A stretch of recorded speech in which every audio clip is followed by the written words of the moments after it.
အားလုံးပဲမင်္ဂလာပါကျွန်တော်တို့ဒေါက်တာစိုက်ကောင်မဲမှာတိရစ္ဆာန်ဆေးကုဆရာပါမယ်ကျွန်တော်ဒီဗီဒီယိုထဲမှာကျွန်တော်မေးထားတဲ့ comment ကိုကျွန်တော်ပြန်ဖြေပေးသွားချင်ပါတယ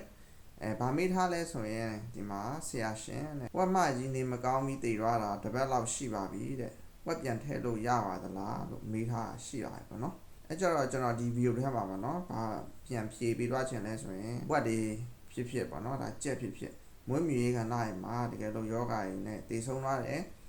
ပြီးရင်သူတို့ဘယ်လိုရှင်းလင်းတုတ်တင်ရမလဲချန်တွေကိုဘယ်လိုကျွန်တော်တို့စနစ်တကျပြန်တန်းရှင်းလောက်ရမလဲဘယ်ချိန်မှာပြန်မှာဝက်တွေကြက်တွေစသဖြင့်ပေါ့နော်ပြန်မှာထည့်လို့ရမလဲဆိုတော့မိခွန်းနဲ့ပတ်သက်မှာကျွန်တော်ပြန်ဖြေပေးသွားပါမယ်အဲကြောင့်ကျွန်တော်ဗီဒီယိုပြည့်စုံလေးကိုကျွန်တော် YouTube channel မှာတွားကြည့်ပေးပါကျွန်တော် YouTube channel မှာဆိုရင်ကျွန်တော်ဒီကဏ္ဍလိုက်ပေါ့နော်ကြက်ဆိုကြက်ဝက်ဆိုဝက်ဒီနွားနော်ခွေးကြောင်စသဖြင့်ကဏ္ဍလိုက်ခွဲခြားဖြစ်တဲ့အတွက်ကြောင့်မလို့မိတ်ဆွေတို့အလွယ်တကူရှာဖွေမှာကြည့်ရှုလို့ရပါတယ်ကျွန်တော် YouTube channel ကိုဘယ်လိုတွားမလဲဆိုရင်ကျွန်တော်ဒီဗီဒီယိုရဲ့ပထမဆုံး comment မှာကျွန်တော် link ချပေးထားပါမယ်နောက်ပြီးတော့ကျွန်တော် profile ထဲမှာလည်း profile ဓာတ်ပုံအောက်မှာ YouTube and Facebook link ကိုကျွန်တော်ရေးပေးထားပါတယ်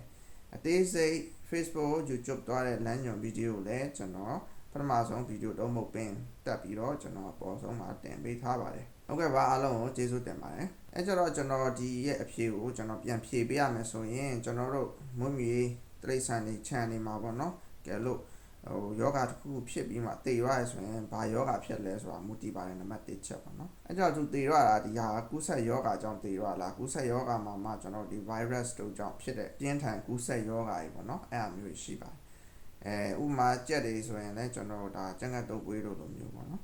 ဝက်တွေမှာဆိုရင်လည်းကျွန်တော်ဒါဝက်တုပ်ကွေးတို့ဝက်နှစ်ရွက်ပြယောဂတို့နော်ပြီးရင်ဒီဝက်ဝမ်းကြယောဂပေါ့နော်စသဖြင့်သူကဘာယောဂနဲ့တည်ရလဲဆိုတာမူတည်ပါတယ်သူတည်ရတာကရိုးရိုးကျွန်တော်တို့ဒီဝက်တွေမီးမဖွားနိုင်လို့တခြားထိခိုက်ဒဏ်ရာရလို့တခြားကူးစက်ယောဂမဟုတ်ဘဲနဲ့တည်ရလားပေါ့နော်ခုနကျွန်တော်ပြောခဲ့လို့မျိုးဒီကူးစက်ယောဂအကြောင်းတည်ရဆိုရင်တော့ကျွန်တော်တို့ဒါအနည်းဆုံးတစ်လလောက်ချန်ကိုမသုံးမဲ့နဲ့ကျွန်တော်တို့ပိုးသက်အိမ်မှာဆေးကြောပြီးတော့ပိုးသက်ထားမယ်ပေါ့နော်ပြီးတော့ချိန်ကြမှာမသုံးခင်တစ်ခါပြန်အိမ်မှာပိုးသက်ဆေးရွာဖြန်းပြီးတော့မွေးမြူရေးကိုပြန်စတင်လို့ရပါတယ်ကျက်မွေးမြူရေးမှာဆိုရင်လည်းယောဂအကြောင်းတည်ရမဟုတ်တော့မှကျွန်တော်တုတ်ပြီးတုတ်ကျွန်တော်ပြန်ထည့်တဲ့ချိန်မှာကျွန်တော်ချန်ကိုတခြားဆေးမယ်ပြင်ပိုးသက်ဆေးဖြန်းတာတွေထုံးဖြူတာတွေပြီးရင်ချန်ကိုမိုင်းတိုက်တာပြီးရင်ကျွန်တော်တို့ဒါချန်ကိုအနားပေးတဲ့ကာလဆိုတာရှိရပေါ့နော်အဲ့လိုမျိုးကျွန်တော်ခဏပြောလို့မျိုးအနည်းဆုံးတစ်လလောက်ကိုကျွန်တော်နားပေးထားမယ်စသဖြင့်ပေါ့နော်အဲ့မျိုးကိုကျွန်တော်လှုပ်ဆောင်ရမှာဖြစ်ပါတယ်အခုဝက်မွေးမြူရေး channel မှာဆိုလည်းထုံနည်းတူပါပဲကျွန်တော်တို့ဒါတုတ်ပြီးတုတ်ထည့်မယ်ဒါမှမဟုတ်ရင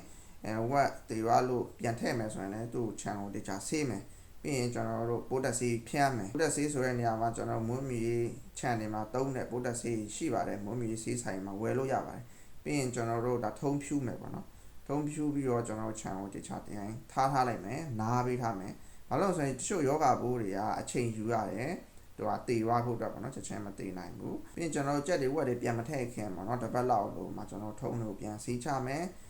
ပြီးရင်ကျွန်တော်တို့ဒါပိုးတက်ဆေးပြန်ဖြန်းပေးမယ်ချိန်ကျနောက်တစ်ပတ်လောက်ဆိုရင်ကျွန်တော်ဒါစိုင်မှာပြန်မွေးမြူလို့ရပါတော့အဲ့လိုလှုပ်ရှားပြန်ကျွန်တော်တို့ဒါကူးစက်ယောဂတွေတော်မကူးစက်အောင်ကျွန်တော်ကာကွယ်ပေးနိုင်မှာဖြစ်ပါတယ်ကဲလို့ကြက်တွေဝက်တွေကျွဲနွားစသဖြင့်နော်ကူးစက်ယောဂတစ်ခုကြောင့်တည်ရရဲဆိုရင်ကျွန်တော်တို့ဒါ6ပေအနက်လောက်ကိုမြည်တူးရမယ်ပြီးရင်ကျွန်တော် formalin ဆေးရည်ဝက်ပေါ်မှာဖြန်းမယ်ပြီးရင်ထုံးဖြူမယ်မြေမြုပ်မယ်စသဖြင့်ပေါ့နော်ဒါမျိုးပြုတ်လို့ရမယ်တချို့ဆိုရင်တော့ကျွန်တော်မီးရှို့ပြီးမှဖြက်စီးပြရမျိုးတွေရှိပါတယ်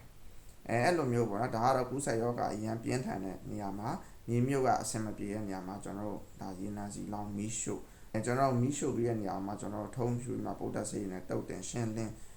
ဒါမျိုးယောဂပိုးမပြန့်ပွားကျွန်တော်လောက်ရရှိပါတယ်တချို့